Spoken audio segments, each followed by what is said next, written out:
Assalamualaikum warahmatullahi wabarakatuh. Waalaikumsalam warahmatullahi wabarakatuh. Puji syukur kepada Allah Subhanahu wa taala di mana di pagi hari ini kita mengadakan rapat rutin PKG yaitu di TK dan Pemerintah Purworejo dalam keadaan sehat walafiat. Amin. Salawat dan salam kita tujukan kepada junjungan kita Nabi Muhammad Sallallahu Alaihi Wasallam yang selalu kita tunggu syafaatnya di yaumul kiamat nanti. Amin. Untuk acara selanjutnya yaitu pembukaan, marilah kita menyanyikan lagu Indonesia Raya bagi yang bertugas. Hadirin dimohon berdiri.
Hadirin dimohon duduk kembali.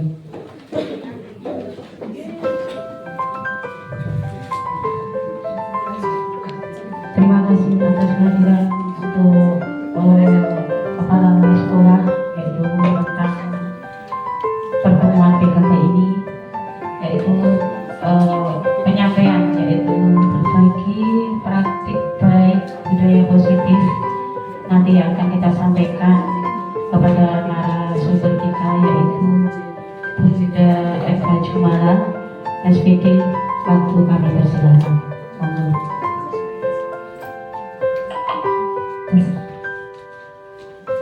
Iya, Assalamualaikum warahmatullahi wabarakatuh. Waalaikumsalam warahmatullahi wabarakatuh. Selamat pagi bunda-bunda semuanya. Pagi. Yes. Bagaimana kehadiran jiwa raga? Iya, jiwa raga, jiwanya di sini, raganya juga di sini. Nanti kita akan berbagi praktek baik tentang budaya positif. Nah, perkenalkan saya Binti Eva Jumala SPDL, unit kerja saya di TKIT Al-Arif Muda Gabeng Rejo Kediri. Di sini saya memaparkan tentang budaya positif di sekolah. Nah, ini sebelumnya biar kita semangat, biar kita fresh, mohon bunda-bunda semuanya untuk berdiri. Saya ajak bermain sebentar.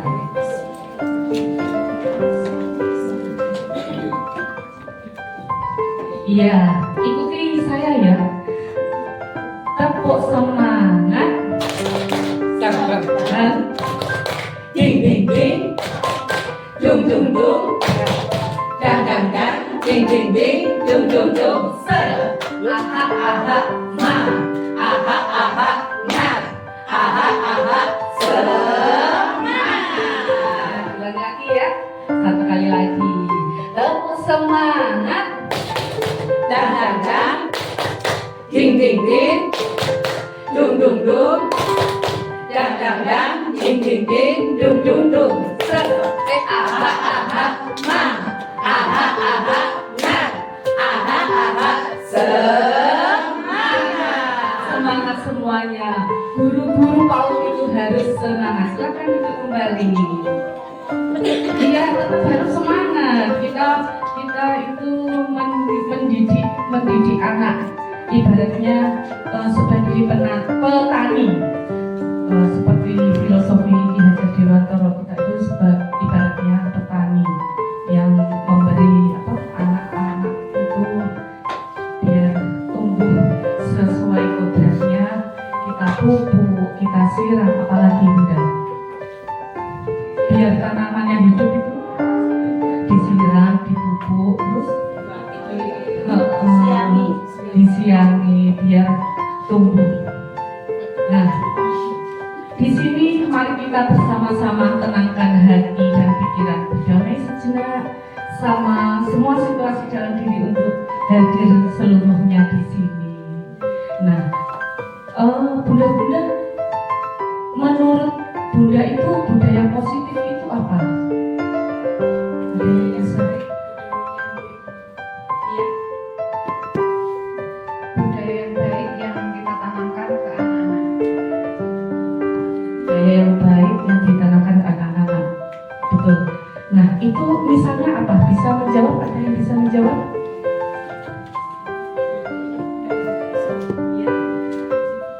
Datang dengan mengucap salam. Ada lagi yang mau menjawab?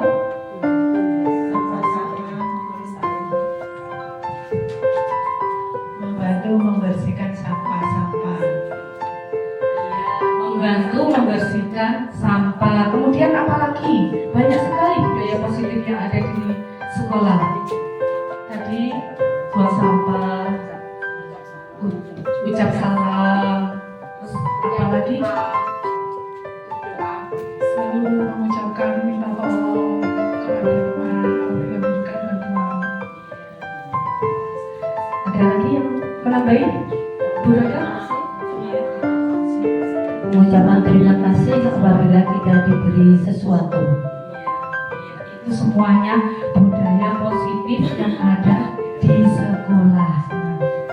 Nah, semua yang ada di sekolah itu tadi budaya-budaya positif yang kita terapkan di sekolah.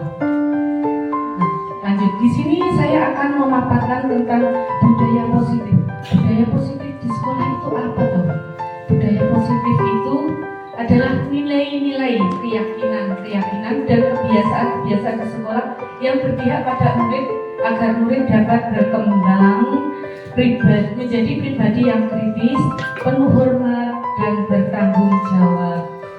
Di antaranya kebiasaan hidup, etika, kejujuran, kasih sayang, tepat waktu, bertanggung jawab, menghormati hukum dan peraturan serta menghormati orang lain. Selanjutnya. Nah, di dalam budaya positif ini meliputi materinya yang akan saya sampaikan, perubahan paradigma stimulus respon, kemudian disiplin positif dan nilai-nilai kebajikan universal, terus teori motivasi, hukuman dan penghargaan, restitusi, kemudian keyakinan kelas, kebutuhan dasar manusia dan dunia berkualitas, restitusi 5 posisi kontrol, dan yang terakhir restitusi segitiga restitusi. Kemudian apa tuh perubahan paradigma? Materi yang berhubungan dengan perubahan paradigma. Ibaratnya kita coba semuanya mengepalkan tangan. Nah, sebelum mengepalkan tangan, coba ini. Coba satunya menulis dari kertas apa yang sampai tulis, yang sampai nanti ibaratnya mempertahankan sesuatu yang ada di kepala tangan. Coba satunya nanti menulis, satunya nanti berusaha untuk membukanya. Coba dipraktekkan.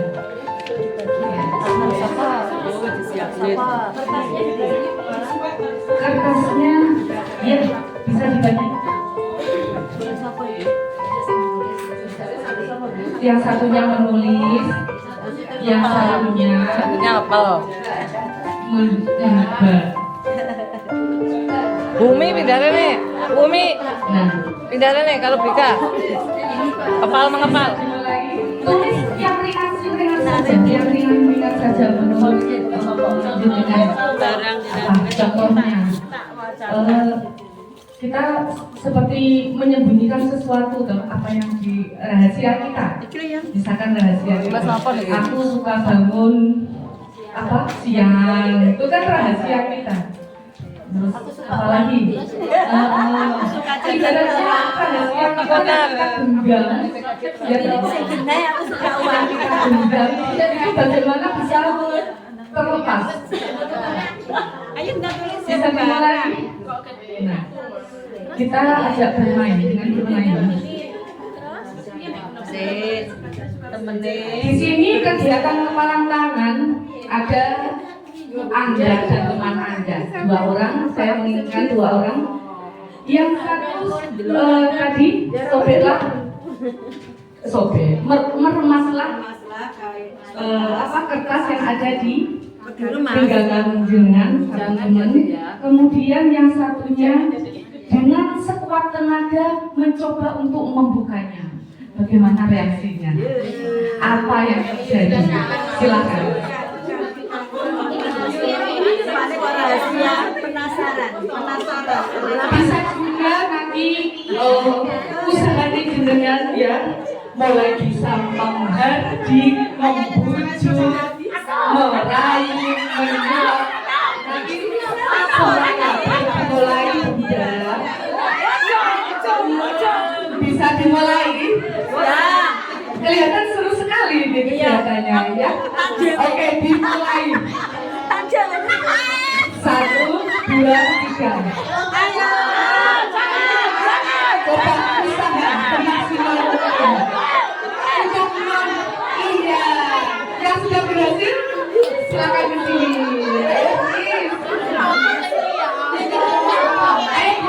Dua. Saya sampel 2 saja. Saya sampel 2 saja. Coba tulis dengan bukan. Nah, coba perhatikan teman, permainannya. Nah, ini tadi yang berhasil merebut.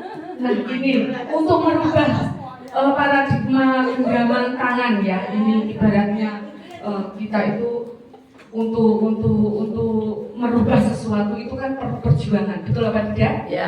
Ya perlu perjuangan. Nah ini sudah berjuang mati-matian atau merebut temannya. Ini Bunda sama Bunda Har. Monggo ini usaha apa yang Ibu lakukan tadi untuk merebut rahasia teman. Silakan. Rahasianya kita ya mengambil tangannya. Bukan terpaksa, Bu. Ya, dipaksa kita merebut bagaimana usaha bisa tangannya terbuka. Meraih budaya di dalam tangan ini. Ya, tepuk tangan. Terima kasih untuk Tuhan. Silakan. Usaha apa yang dilakukan tadi itu? Saya berusaha merebut tak royok, tapi saya gak nganu. Gak enak. Karena saya ingin tahu dalamnya apa sih ditulis sih. Aku pengen tahu deh. Seperti itu. Saya juga gak berani berubah. Kita juga. Saya ingin tahu dalamnya itu apa, nulis apa. Apa sih rahasia nih? Aku ya pengen isok seperti dia, seperti itu. Iya, terima kasih apresiasinya buat juga semuanya. apa ya yang kita petik dari kegiatannya? Jadi kita itu untuk merubah anak itu perlu usaha, gitu. Anak ini berkaitan dengan anak, pendidikan anak. Jadi tidak semudah kita membalikkan telapak tangan. Kita butuh proses. Butuh usaha yang kuat agar anak-anak yang kita inginkan ke depannya sesuai yang kita inginkan. Seperti itu materi tentang paradigma, perubahan paradigma. Lanjut.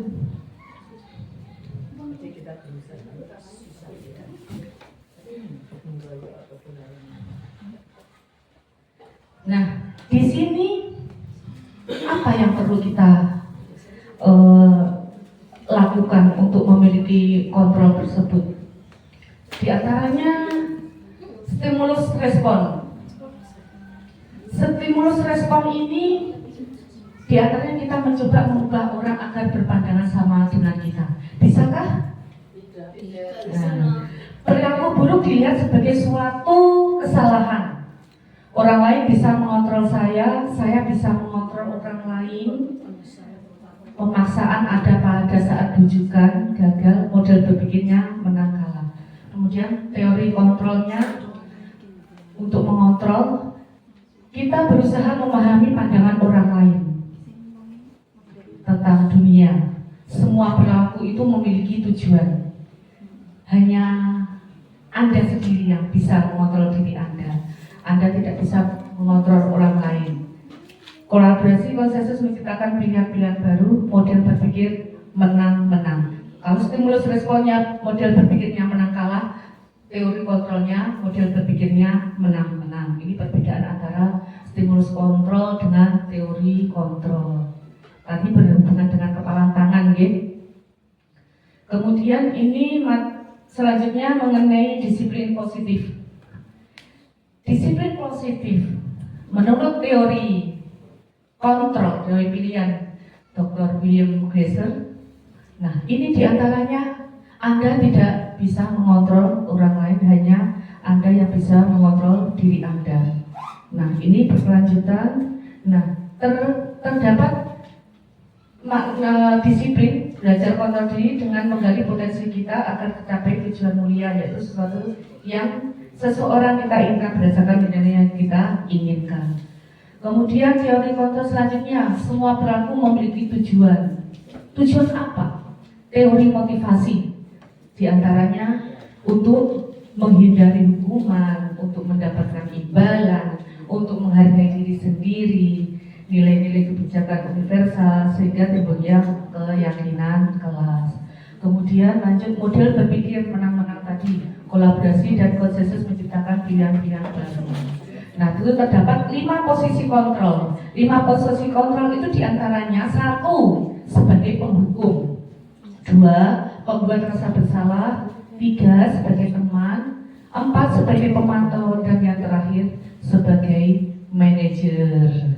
Nah, kemudian lanjut ke bawah, penyelesaian masalah dengan menggunakan segitiga restitusi. Di antaranya itu ada menstabilkan identitas, validasi kebutuhan, dan menayangkan keyakinan. Kemudian lanjutnya, realitas kebutuhan kita berbeda. Kita berusaha memahami pandangan orang lain tentang dunia. Setiap orang memiliki gambaran yang berbeda. Terdapat 5 kebutuhan dasar manusia. Ini tidak asing ya bagi kita. Di antaranya kelompok 5 kebutuhan dasar manusia bisa disebutkan. Kemudian iya, nah ini 5 kebutuhan dasar manusia: bertahan hidup, kemudian penguasaan. Dalam diri kita kan ada rasa ingin menguasai. Nah, pertama bertahan hidup, kedua penguasaan, ketiga kasih sayang dan rasa ingin diterima. Kemudian kesenangan, betul tidak? Dalam diri kita membutuhkan kesenangan, dan terakhir kebebasan seperti terbang, bebas pergi kemana saja. Ya. Lanjut. Nah, apa toh disiplin positif itu? Disiplin positif berasal dari makna Latin disciplina, artinya belajar. Nah, disiplin diri membuat orang menggali potensi dirinya menuju sebuah tujuan apa yang dia hargai. Namun dalam budaya kita, makna kata disiplin telah berubah menjadi sesuatu yang dilakukan seseorang pada orang lain untuk mendapatkan kepatuhan. Betul apa tidak? Disiplin itu mindset kita harus taat peraturan. Nah, kecenderungan umum adalah menghubungkan kata disiplin dengan ketidaknyamanan, bukan dengan apa yang kita hargai atau pencapaian suatu tujuan mulia. Materi selanjutnya mengenai nilai-nilai kebajikan universal. Apa tahu Ibu? Nilai-nilai kebajikan adalah sifat-sifat positif manusia yang merupakan tujuan mulia yang ingin dicapai setiap individu. Nilai-nilai tersebut bersifat universal dan lintas bahasa, suku, bangsa, agama maupun latar belakang. Setiap perilaku atau perbuatan memiliki suatu tujuan menurut teori kontrol Dr. William Glasser. Dengan mengaitkan nilai-nilai kebajikan yang diyakini seseorang, maka motivasi intrinsiknya itu akan terbangun. Motivasi intrinsik itu apa toh? Motivasi yang ada dalam diri kita, tidak datang dari orang lain. Nah, sehingga menggerakkan motivasi dalam diri dapat mencapai tujuan yang diinginkan. Nilai-nilai kebajikan yang ingin dicapai setiap anak Indonesia itu terkenal dengan apa, Bunda? Yang terkenal digaung-gaungkan kurikulum merdeka itu loh. Profil Pelajar profil pelajar Pancasila. Bisakah disebutkan di antaranya profil pelajar Pancasila? Beriman, mandiri. Beriman, bertakwa kepada Tuhan yang Maha Esa dan berakhlak mulia. Ada berapa toh P5-nya itu? Ada 5. Profil pelajar Pancasila itu ada 5. Di antaranya tadi beriman, bertakwa kepada Tuhan yang Maha Esa. Lanjutnya ada yang bisa menjawab kedua? mandiri. Mandiri. Iya, mandiri. Ada lagi, Bunda? Bunda ya? Bergotong royong. Iya, bergotong royong. Terus, tadi sudah beriman, mandiri, bergotong royong. Kemudian apa lagi? Iya, bernalar kritis. Kemudian yang terakhir? Kreatif. Kreatif. Iya, itu di antara nilai-nilai kebajikan di profil pelajar Pancasila.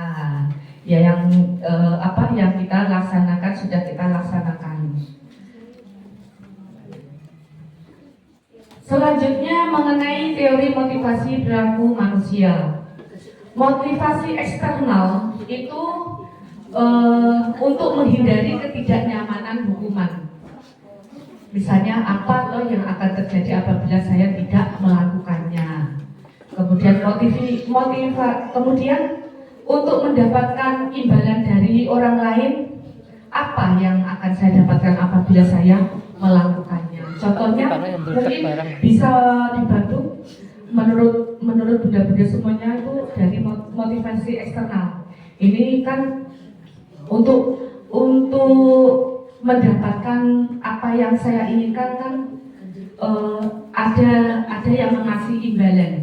Itu berarti motivasi eksternal, tidak datang dari diri kita.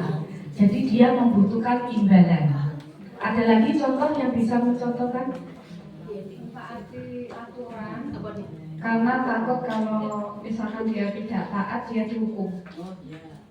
Ya, itu termasuk juga motivasi eksternal karena dia merasa ketakutan. Nanti kalau saya tidak taat peraturan, nanti saya mendapat hukuman. Kemudian motivasi internal. Motivasi internal itu menghargai diri sendiri. Apa tuh? Seandainya misalkan kita berangkat ke sekolah itu bila muncul dari diri kita sendiri itu gimana niatan udah semuanya kan tadi kalau eksternal kan mendapat imbalan. Kalau dari diri sendiri mungkin bisa menjawab Bunda Susi.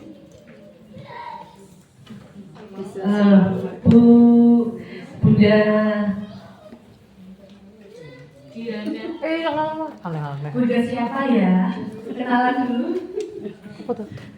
Terima kasih guru cantik, kurang senyum lagi. Ini tadi kan minat dari diri kita. Berarti dia punya semangat sendiri berangkat sekolah dengan senang hati dan senyum. Berarti ini timbul dari diri kita sendiri. Jadi kalau kita berangkat sekolah tidak datang terlambat, datangnya lebih dulu dari kita sebelum murid, berarti timbul dari diri kita sendiri, tidak karena takut dengan kepala sekolahnya, terus kemudian pengen dipuji temennya, itu loh mesti datang pagi, terus bisa juga saya pengen datang pagi nanti mendapat sesuatu imbalan, berarti itu bukan dari diri kita sendiri. Ya. Kalau datang pagi tidak menangis, kalau datang lambat takut menangis. Iya.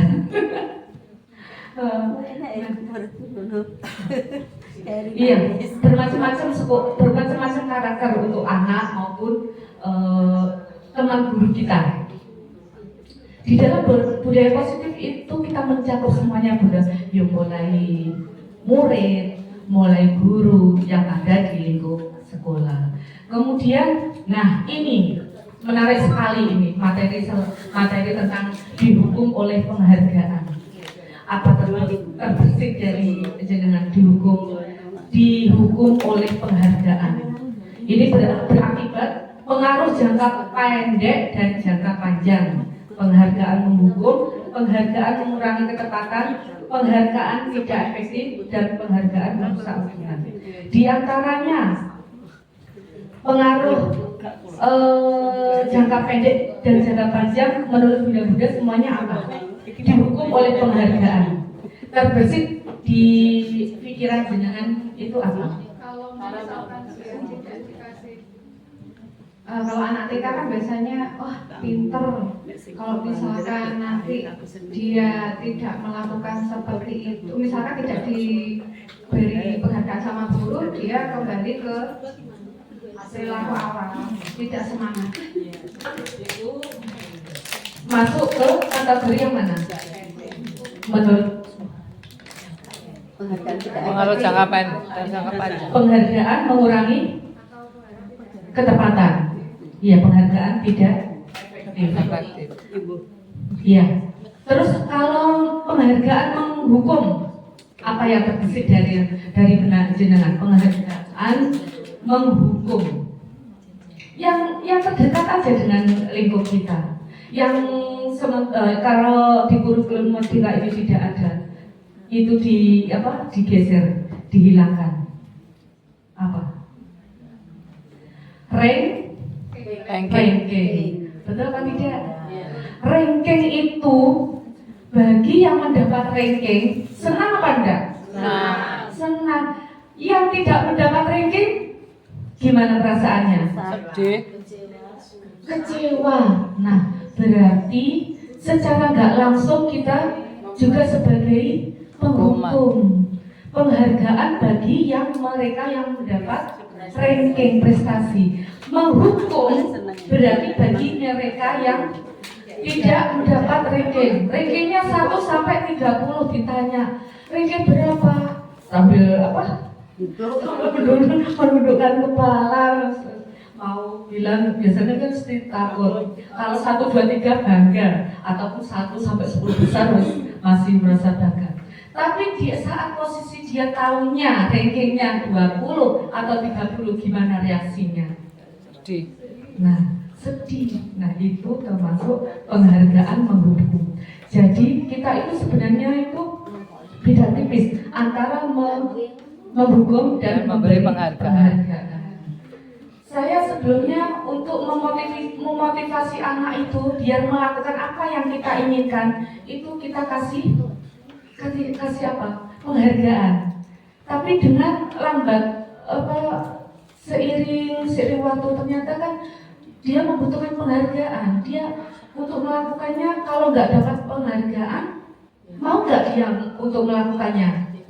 Pasti nggak mau. Maunya tetap dihargai. Bisa jadi kan Bunda, betul apa enggak? Itu kita misalkan kasih nilai. Sebenarnya kalau menurut kita kemampuannya belum tercapai. Tapi untuk menyenangkan dia, ya kita kasih bintang 4, 3, 4. Minta bintang berapa? 4. Kadang-kadang minta 10. Kita turuti itu berarti kita kasih apa? Penghargaan, imbalan. Tapi lambat laun itu ternyata karena dia motivasinya itu bukan dari apa tadi?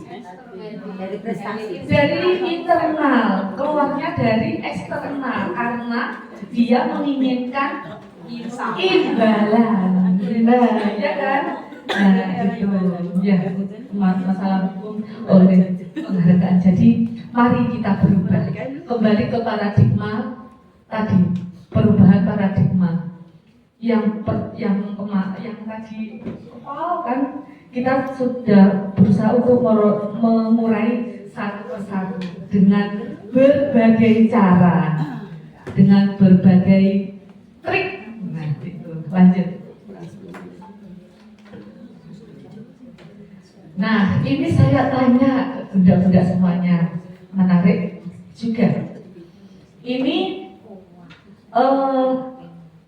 ada tindakan guru, ini termasuk hukuman atau konsekuensi. Yang pertama mencatat 100 kali di dalam buku kalimat. Saya tidak akan terlambat lagi karena terlambat ke sekolah. Masuk hukuman atau konsekuensi? Hukuman. Iya, betul, hukuman. Kemudian lari mengelilingi lapangan basket 2 kali karena terlambat hadir di sekolah. Hukuman juga. Murid diminta untuk push up 15 kali karena tidak menggunakan masker ke sekolah. Hukuman. Menggantikan kertas tugas teman yang telah dicoret-coret. Konsekuensi apa hukuman? Konsekuensi. Kan karena dia telah mencoret-coret, sehingga konsekuensinya membersihkan tumpahan air di meja tulis karena tersenggol pada saat belajar. Konsekuensi. Kemudian murid disuruh untuk tidak mengenakan sepatu seharian di sekolah karena tidak mengenakan sepatu hitam. Hukuman. Iya. Sepakat semua ya, berarti hukuman. Yang terakhir, lari mengelilingi lapangan basket 2 kali karena terlambat 10 menit untuk pelajaran PJOK. Hukuman apa konsekuensi? hukuman. Konsekuensi Bunda. Belajar PJOK kan. Mengelilingi lapangan basket karena terlambat 10 menit. Ya, untuk belajar PJOK kan. Dicermati pertanyaannya. Terlambat 10 menit. Terlambat kan? Hukuman apa konsekuensi? Konsekuensi karena pelajaran olahraga dia terlambat 10 menit, jadi bukan hukuman, termasuk konsekuensi. Ya, lanjut. Nah, ini restitusi. Restitusi itu apa toh? Restitusi itu adalah proses menciptakan kondisi bagi murid untuk memperbaiki kesalahan mereka sehingga mereka bisa kembali pada kelompok mereka dengan karakter yang lebih kuat. Restitusi juga merupakan proses kolaboratif yang mengajarkan murid untuk mencari solusi untuk masalah mereka dan membantu murid yang berpikir tentang orang seperti apa yang mereka inginkan dan bagaimana mereka harus memperlakukan orang lain. Nah ini kalau restitusi kita belajar mengenai kasus yang terjadi di sekolah. Lanjut. Nah ini ada identitas gagal dan identitas sukses. Di antara identitas gagal itu mengenai hukuman, sesuatu yang menyakitkan harus terjadi, kemudian tidak nyaman untuk murid untuk jangka waktu panjang. Berarti hukuman itu berarti apa? Akan teringat terus dalam hati. Misalkan masih ingat terus loh, ketika kita ada murid ada yang bertengkar. Kadang kita sekilas melihat anak itu bertengkar, maksud yang benar menurut kita itu yang A, ternyata yang salah B. Nah itu secara nggak langsung, kalau kita tidak mengetahuinya secara utuh, itu menurut yang menjadi korban itu menurutnya dihukum. Jadi akan teringat terus sampai dewasa. Nah, korban merasa tidak mendapatkan keadilan, betul? Betul. Kemudian murid akan merasa tersakiti, perilaku pasif agresif tambah meningkat.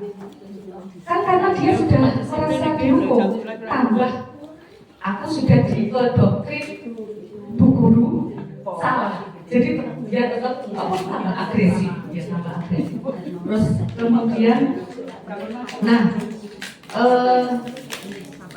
murid akan membenci peraturan tersebut sehingga muncul apa yang muncul di dalam diri dia, aura negatif, aura negatif yang muncul di dalam dirinya. Kemudian ini identitas yang sukses, diantaranya disiplin. Tadi konsekuensi sudah kita perkenalkan di slide sebelumnya. Konsekuensi itu sesuatu yang harus terjadi. Kemudian tidak nyaman untuk anak jangka pendek. Kemudian korban bisa diabaikan, anak dibuat tidak nyaman, penguatan hanya bertahan dalam jangka waktu pendek. Sehingga yang timbul yang timbul dalam diri anak netral, setengah-tengah, gitu, tengah-tengah. Tadi kalau hukuman munculnya negatif, kalau konsekuensi netral. Kemudian lanjut ke restitusi. Nah, restitusi merupakan pilihan dari kasus yang kita perlu diselesaikan. Kemudian menguatkan anak untuk jangka waktu yang panjang, akan terpatri dalam dirinya itu ingatannya, penyelesaian masalahnya itu jangka panjang. Korban mendapatkan ganti, murid akan mendapatkan penguatan, masalah terpecahkan, murid menghormati dirinya dan orang lain. Jadi timbul aura positif, itu sekali muncul aura positif. Jadi hukuman itu auranya negatif, konsekuensi auranya netral, setengah-tengah, dan terakhir restitusi auranya positif. Nah, ciri-ciri restitusi itu ada 9. Kalau kita melaksanakan restitusi itu ada 9. Di antaranya restitusi itu bukan untuk menebus kesalahan, namun untuk belajar dari kesalahan. Kedua, untuk memperbaiki hubungan. Ketiga, tawaran, bukan paksaan. Kemudian restitusi menuntun untuk melihat dalam diri. Restitusi mencari kebutuhan dasar yang mendasari tindakan. Restitusi diri adalah cara yang paling baik. Kemudian restitusi fokus pada solusi. Dan yang terakhir, restitusi mengembalikan murid yang berbuat salah pada kelompoknya. Itu. Lanjut. Nanti kita praktekkan biar dengan paham apa loh yang ingin dicapai dengan budaya positif di sekolah. Kemudian tentang teori keyakinan kelas, materi tentang keyakinan kelas. Mengapa tidak peraturan saja? Mengapa harus keyakinan kelas? Antara peraturan dan keyakinan kelas itu berbeda, Bunda. Karena apa? Kita keyakinan kelas kita buat untuk mendukung motivasi intrinsik dalam diri sendiri. Motivasi yang timbul dari diri sendiri, bukan yang timbul dari gurunya biar dapat imbalan, biar dapat penghargaan. Nah, keyakinan lebih menggerakkan seseorang dibanding mengikuti serangkaian peraturan. Lanjut selanjutnya. Nah, menurut Bunda-Bunda semua, saya ajak berpikir ulang. Ini ada sekolah yang meyakini sebuah kesepakatan kelas. Ada 2 kesepakatan kelas. Menurut Bunda-Bunda semuanya, di antara kesepakatan kelas antara kanan dan kiri, menurut Bunda-Bunda semuanya, mana yang kesepakatan kelas? Kesepakatan kelas yang dari ini Serikat Dharma Wanita, diantaranya datang tepat waktu, mengucapkan salam, menjaga kebersihan, berdoa sebelum dan sesudah kegiatan, aktif dalam pembelajaran dan tertib. Itu kesepakatan yang dibuat di suatu sekolah. Kemudian sekolah lainnya membuat kesepakatan kelas. 1. Kami guru dan murid saling menyayangi. 2. Kami murid yang semangat belajar. 3. Kami murid yang peduli dengan teman-teman. Sekarang saya tanya jenengan, di antara 2 kesepakatan ini mana yang betul? Sama-sama kesepakatan kelas. Coba please.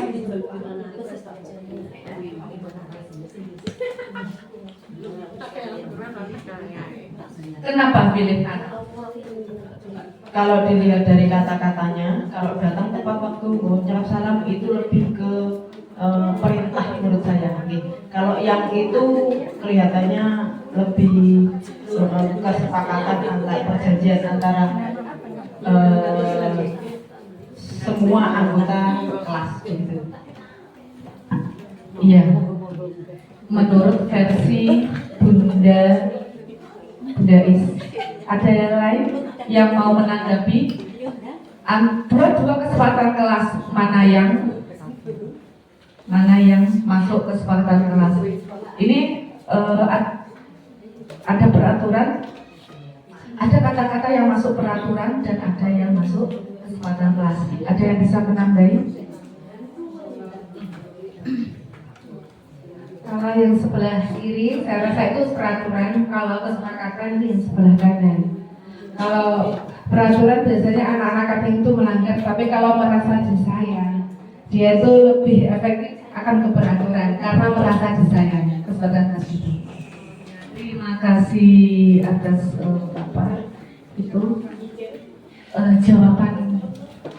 jawabannya bagus sekali.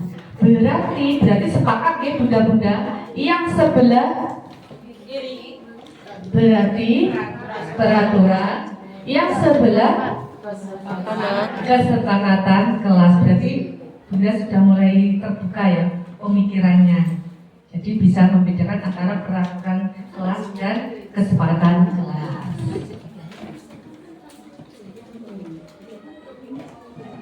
Nah, ini saya lanjutkan. Peraturan selalu kembalikan buku pada tempatnya. Peraturan dilarang mengganggu orang lain. Hadir di sekolah 15 menit sebelum pembelajaran dimulai. Dilarang melakukan kekerasan. Dilarang menggunakan narkoba, bergantian atau menunggu giliran. Gunakan masker, jangan berlari di kelas atau koridor. Peraturan selalu kembalikan buku pada tempatnya. Keyakinan kelas yang kita buat berarti apa? Tanggung jawab. Kemudian dilarang mengganggu orang lain. Keyakinan kelas yang kita buat menghormati orang lain. Hadir di sekolah 15 menit sebelum pembelajaran dimulai. Keyakinan kelas kita menghormati orang lain dan berkomitmen. Dilarang melakukan kekerasan. Masuk keselamatan menghormati dan menghormati orang lain. Dilarang menggunakan narkoba, berarti keyakinan kelasnya kesehatan. Bergantian atau menunggu giliran. Menghormati orang lain, bersabar. Gunakan masker untuk kesehatan. Jangan berlari di kelas atau koridor, termasuk keselamatan. Nah, jenengan kan sudah mulai, mudah-mudahan sudah mulai terbuka pikirannya, membedakan antara peraturan dan keyakinan kelas. Sekarang saya ingin minta bantuan bunda-bunda semuanya membuat satu orang membuat peraturan dan keyakinan kelas satu saja. Peraturan kelasnya dan keyakinan kelas. Ini kan saling berkaitan. Silakan Bunda Oni dibantu. Warna hijau. Nanti setelah itu ditempel di sebelah sini. Ini contoh, sedikit contoh mengenai peraturan dan keyakinan kelas. Coba bila itu kita terapkan di sekolah kita itu bagaimana? Iya, nanti ditempel di sana nanti. Ya, silakan. Jadi nanti ini kan praktek langsung jenengan. Jadi nanti di sekolah bisa menyampaikan ke teman-teman di sekolahnya masing-masing berupa peraturan dan keyakinan kelas.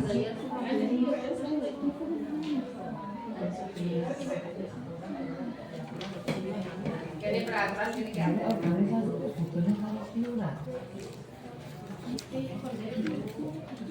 Jadi berkaitan. Kalau peraturan ini kan peraturan selalu kembalikan pada tempatnya. Keyakinan kelasnya bertanggung jawab. Satu saja atas peraturan, sampingnya keyakinan kelas.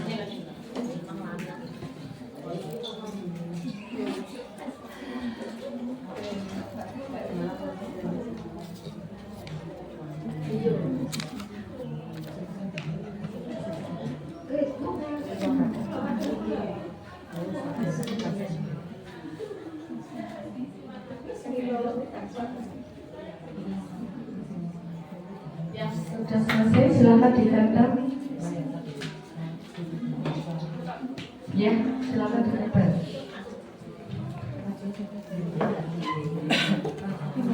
Peraturan itu diawali dengan kata perintah, Bunda. Peraturan itu diawali dengan kata perintah. Kalau keyakinan diawali dengan kata kerja.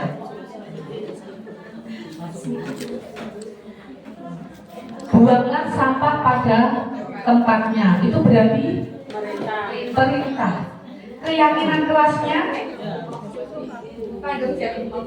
Kelasku harus bersih. iya.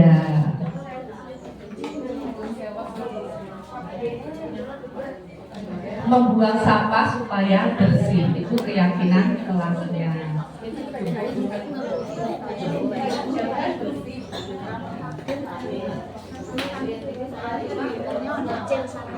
Dikasih nama Bunda, dikasih nama.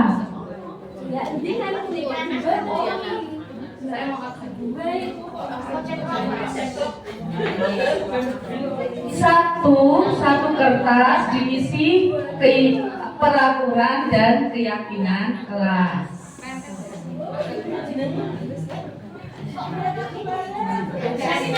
Iya, dikasih nama Bunda. Jadi nanti tahu siapa yang membuat peraturan dan keyakinan kelas.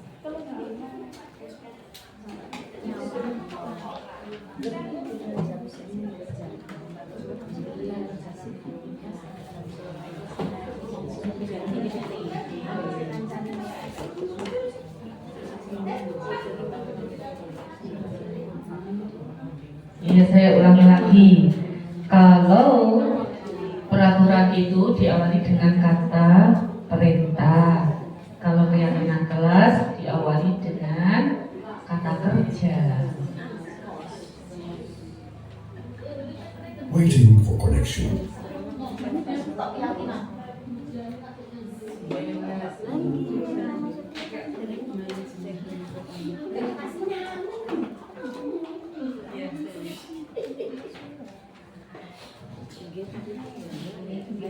kita praktek langsung, jadi nanti bisa diterapkan di sekolah masing-masing.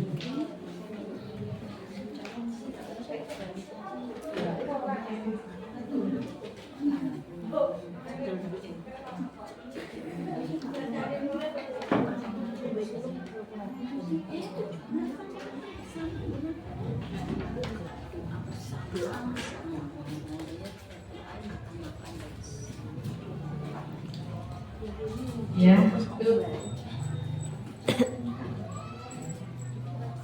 Nah, terima kasih. Nah ini nggak semuanya membuat peraturan dan keyakinan kan? Udah dikasih kertas. Belum dikasih kertas Bunda, yang lainnya nyusul, nanti saya dijelaskan satu persatu.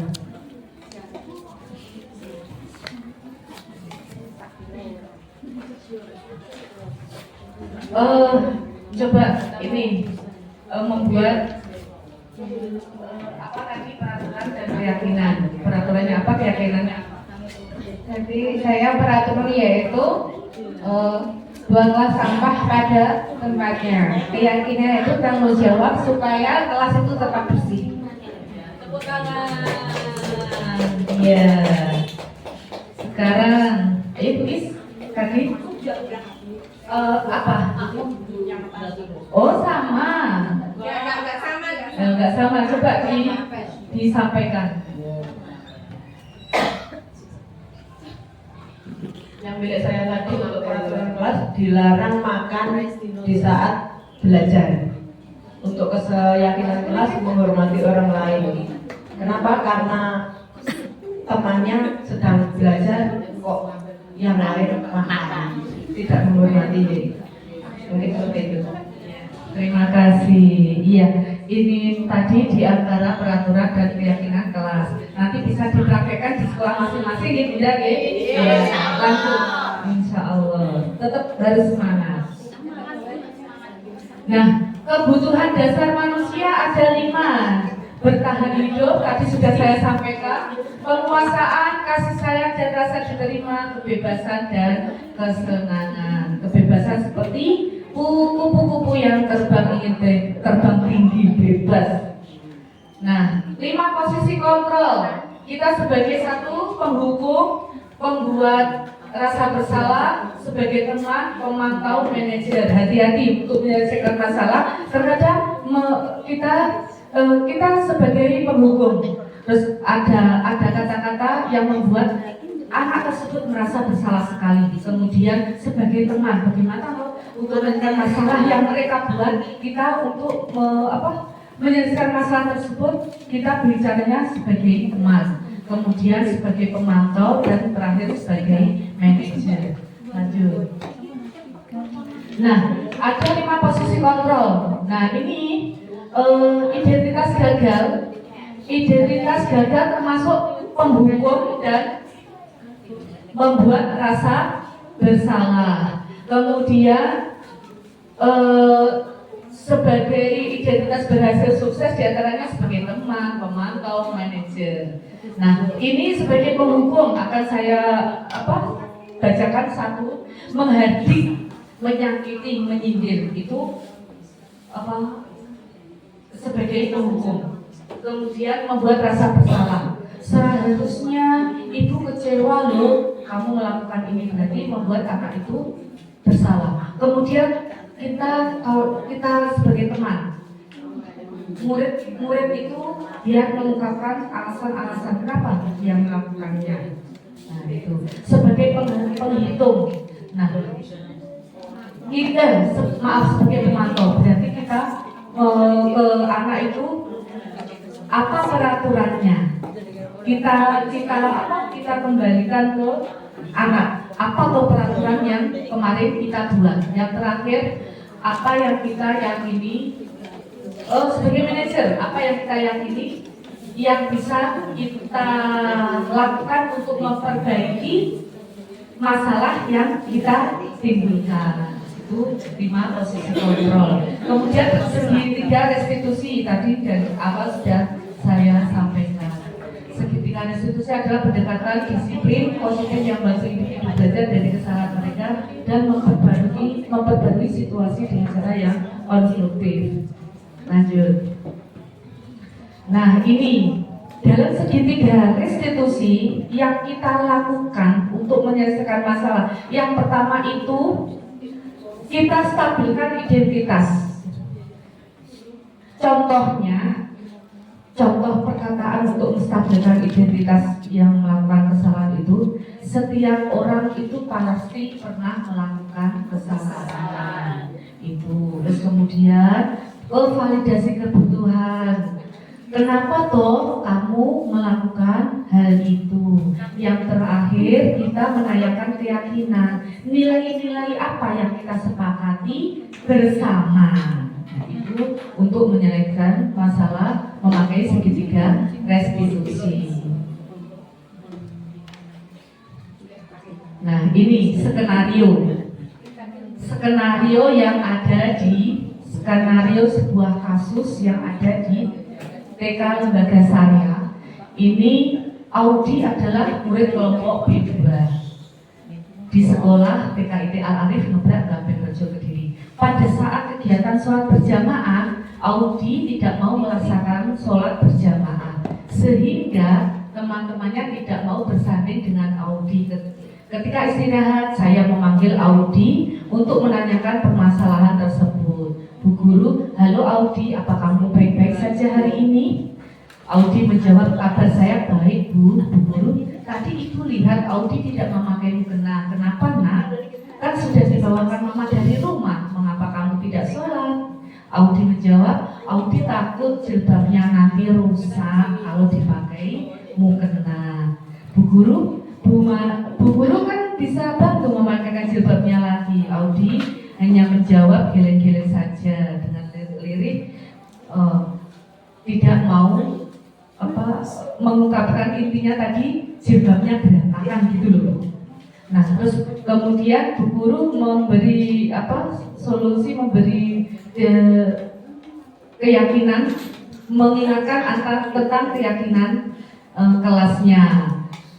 Bagaimana kamu untuk memperbaiki esok? Nah, terus kemudian Audi menjawab, saya akan tidak mengulanginya lagi, Bu Guru. Bu Guru menjawab, Ibu Guru, hargai usahamu untuk memperbaiki, besok gak diulangi lagi ya. Nah, itu sebuah kasus yang ada di sekolah saya untuk menyelesaikan. Nah, itu ada yang pertama, ke atas dulu. Kita tanyakan tentang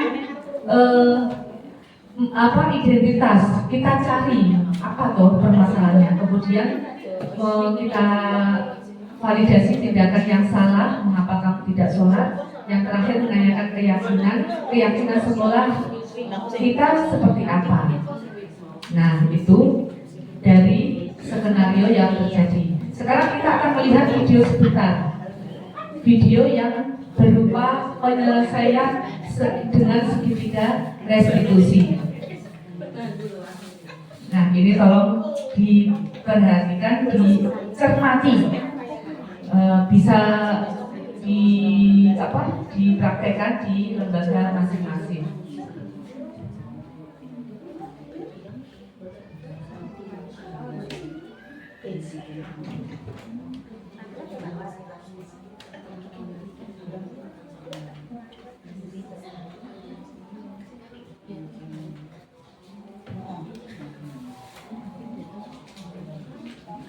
Sabar, sinyal.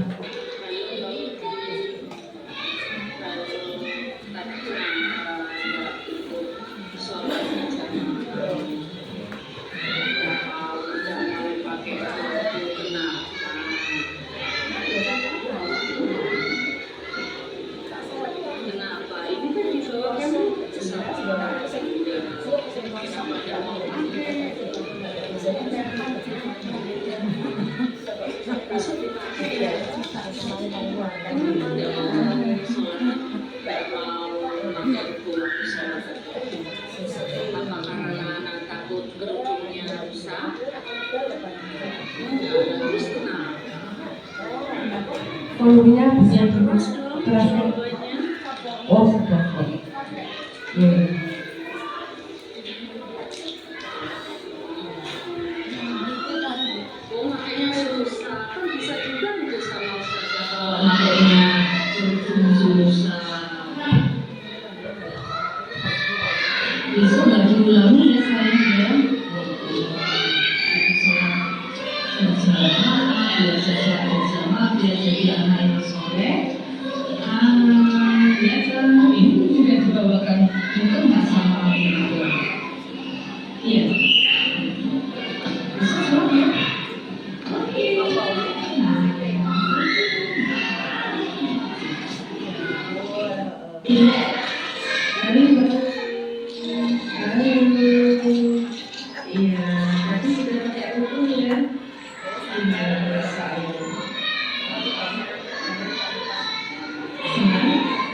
Nah, itu tadi mengenai praktek restitusi yang ada di sekolah saya. Itu tadi cara menyelesaikan masalah dengan segitiga restitusi, kemudian tanggapan setelah di restitusi. Sekarang saya minta bantuan, ada yang menjadi guru dan murid.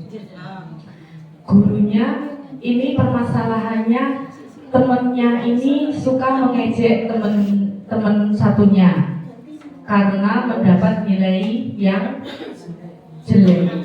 Yang mengejek itu mendapat nilai yang tinggi. Nah, ini saya ingin ada yang mempraktekkan sebagai guru gimana langkahnya untuk menyelesaikan masalah tersebut. Yang satunya tadi yang murid yang nilainya tinggi. Iya. Silakan. Saya jadi murid. Iya, muridnya Bunda Oni, gurunya yang menyelesaikan masalah. Dari yang saya paparkan tadi, mari kita belajar bersama untuk pasti kejadian terjadi di sekolah kita. Muridnya enggak. Kalau kita menyelesaikan restitusi, kalau dua itu berarti satunya merasa bersalah, satunya iya. Jadi kita dekati personal dulu. Silakan ya, Bu gurunya, Bu Diana.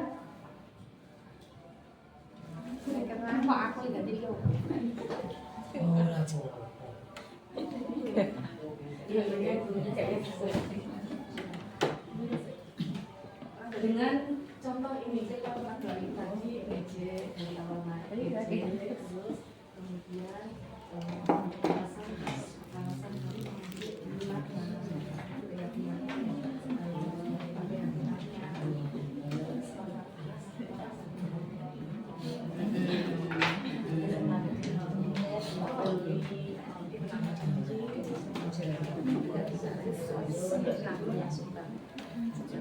Oni, kenapa tadi kamu bilang kok kamu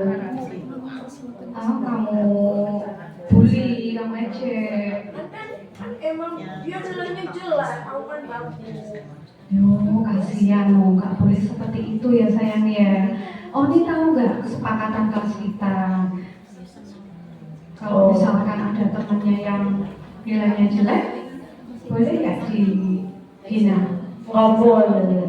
Nggak boleh, kasihan kan? Iya.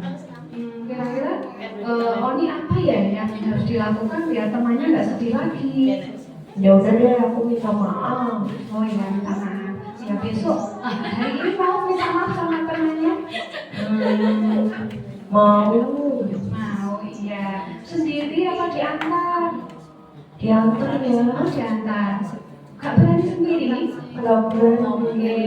Orang salah kan sendiri. Iya, tapi kamu hebat, kamu mau mengakui kesalahan kamu. Iya. Minta maaf ya sama temannya. Iya. Berapa? Ayo. Iya, tepuk tangan.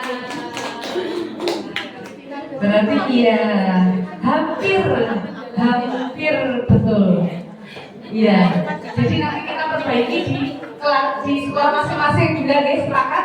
Iya. Jadi untuk menyelesaikan masalah segitiga restitusi kita tidak sebagai penghukum, tidak membuat anaknya merasa bersalah. Jadi ada kata-kata yang kita perhalus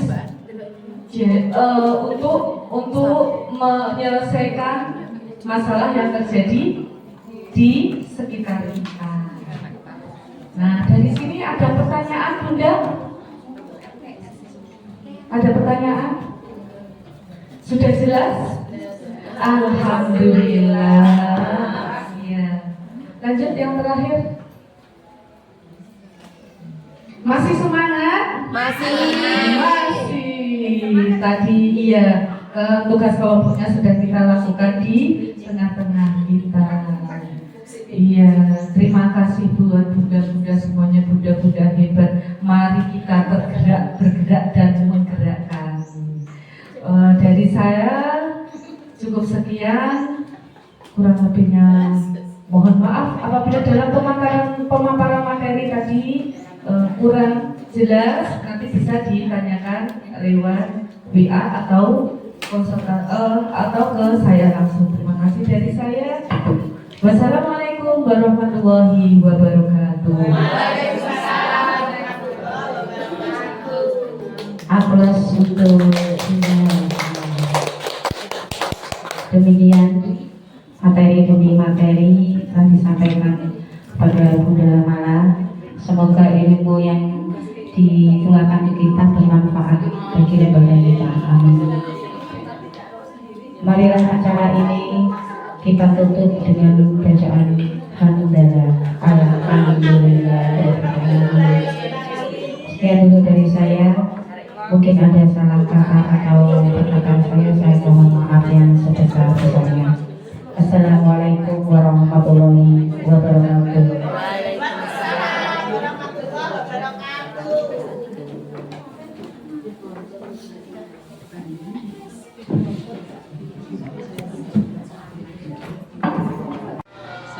Assalamualaikum warahmatullahi wabarakatuh. Perkenalkan saya Ibu Faridatul Badriah selaku teman Ibu binti Irfa Jumala CGP Angkatan 11 dari Kabupaten Kediri. Dalam kegiatan ini saya tertarik tentang penerapan budaya positif di sekolah dengan pembuatan keyakinan kelas yang sudah disosialisasikan oleh Ibu Mala. Alhamdulillah ada perubahan dari guru dan semua murid di sekolah saya. Hal ini menjadikan lingkungan sekolah saya menyenangkan. Demikian tanggapan dari saya. Wassalamualaikum warahmatullahi wabarakatuh.